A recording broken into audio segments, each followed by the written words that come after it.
কি বলতিস কি রে ফাটা? Condom balloon? হ্যাঁ রে বলা, খুব দামি বেলুন।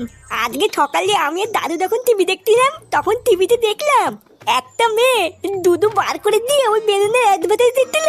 কি বলিস কি রে? দুধু বার করে দিয়ে অ্যাডভার্টাইজ দিচ্ছিল। আর ওই মেয়েটা বলছিল ওই বেলুনটার নাম নাকি ম্যানফুল বেলুন। কি বলিস? আমাকেও ডাকতে পারতিস, আমিও একটু দেখতাম।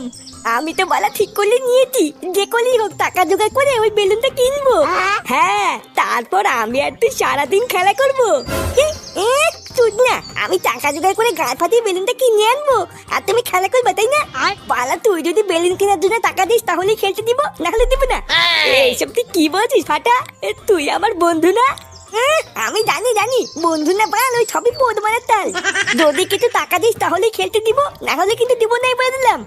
আচ্ছা ঠিক আছে, আমি বাড়ির থেকে মার কাছ থেকে 10 টাকা চেয়ে নিয়ে আসবো।